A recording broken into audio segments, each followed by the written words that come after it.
Hey, what's good, powerful people? This is the Power Living with Purpose podcast with David C. Henderson, and this is Midweek Motivation. All right, this Midweek Motivation is think bigger than yourself. Think generationally. All right, so it's not just about you. Everybody, we always hear it all the time. I'm living my best life. I'm living my best life. Now, how stupid would you look 50 years from now or 100 years from now when your grandkids don't have nothing to show for themselves, or your great grandkids don't have nothing to show for themselves because you were so busy living your best life.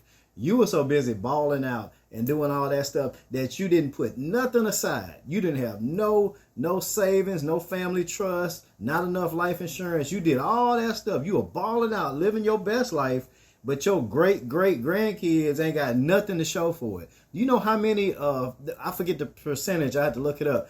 But a large percentage of the wealthiest families in the history of the world end up going broke after so many generations. The majority of wealthy families lose their wealth over, I think it's like 4 generations or whatever, and then new families come on and take their place. They come from the bottom up. But the problem is when you get to the top, it's the people who have the most money, who are the best jobs, the best careers, the best businesses, all that stuff, the biggest entertainers, the biggest celebrities, professional athletes. 70% of professional athletes end up broke or dependent by the end of their life.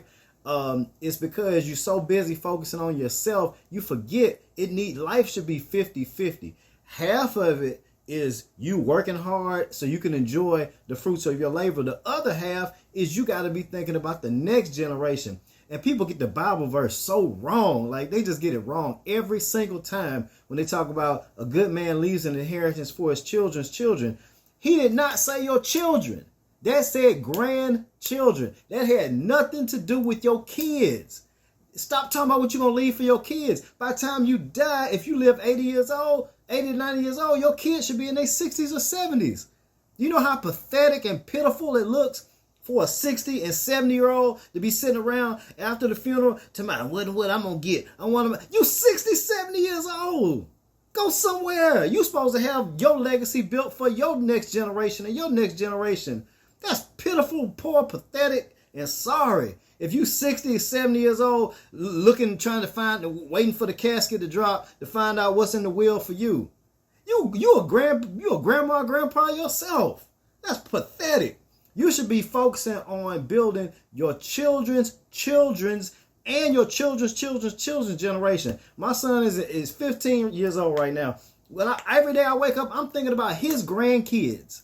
They haven't even been born. You know what I'm saying? I'm thinking about his second generation after him. That's why I'm working hard. I'm not just for me, my wife, and my son, nieces and nephews and all that. No, I'm thinking about their kids and their grandkids. 50 years from now, 100 years from now, 200 years from now. That's the way you live life. Half of it is, I'm focused on what I'm going to do right now so I can enjoy the fruits of my labor. Yeah, I want to live a nice lifestyle, have nice things. But that ain't 100%. The other 50% is what are you pushing to the future?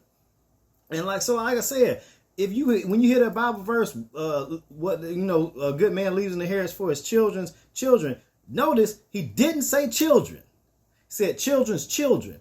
So you shouldn't have your children shouldn't get nothing.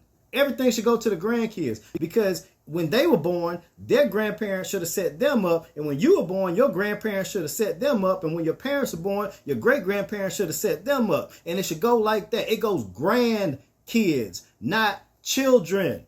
Focus on, and the reason why most people don't have nothing to pass down is because they spend it all during their lifetime. They're not even thinking 2, 3, 4 generations ahead. So you got to stop trying to just live your best life. I'm balling out. I'm doing this. If you ain't put half of the money that you spend on whatever that stupid stuff you buying anyway, because most of the luxury items and stuff, most of it is just stupid anyway, because the price of it is not anywhere. It's marked up 10,000% of the cost that it takes to actually make it. They mark it up 10,000%, and you go and buy it. But you don't have that much money saved and put aside for your future generations. You know how stupid that is? The whole purpose of luxury items is to make people spend money is to make poor people spend money so they don't put it aside for their future generations, so they don't get rich like the people who made the luxury goods themselves. And we fall for it every single time. During the pandemic, LVMH became the richest richest business on the planet, because everybody in this country, most of the people in this country, we got our stimulus. We went and bought luxury stuff, a Gucci belt, a Louis jacket, or whatever, all that stuff. Moet Hennessy. That man became the richest man on the face of the planet during the pandemic because everybody was spending money on luxury stuff instead of putting that money ahead for the future generations. So as human beings, it's not just black people, it's human beings in general. We are just completely stupid when it comes to thinking generationally. And, the only people that really get it are the families that have been rich for hundreds and hundreds of years. Now, if you have been descendant of American slavery, if you're African American descendant of slaves, then yeah, we've been behind 200, 300, 400 years. Okay, so you ought to be working. You ought to be saving twice as much, investing twice as much, putting twice as much aside, because it's not about your children. It's not about you. It's about your children's children and your children's children's children. The Tuskegee Airmen, Booker T. Washington, the civil rights leaders, all the people that passed, the slaves, everybody, they weren't thinking about living their best life. They were thinking about doing everything they can for the next generation. Everything they can for the next generation. Booker T. Washington, my great uncle, he wasn't focusing on just him. He was thinking about everybody who was going to come. And hopefully 100 years later, descendants like me, we'd be picking up the torch and carrying it on to the next generation. You know what I'm saying? So same thing. George Washington Carver, all the rest of them, they invented what they did. They did what they did, not just for them.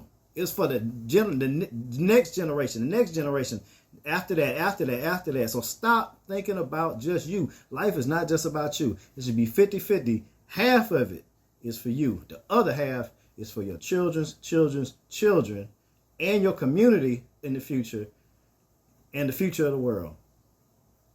We got to do better.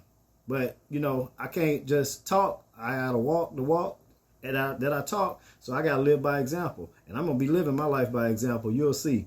And I can't let everything out the bag in the future. But all I'll say is just watch. Don't believe me, just watch. Pay attention. But we got to become more unselfish as human beings and be willing to live 50-50. Half for us, but the other half is got to go to the future. Otherwise, you end up having your descendants in the future looking back, calling you an idiot because you squandered everything that you had, all the opportunity that you had that could have been worth 10,000% return or 1,000% return by just putting money aside and thinking for the future. All right, this has been Midweek Motivation from the Power Living with Purpose podcast. Stay powerful, my friends.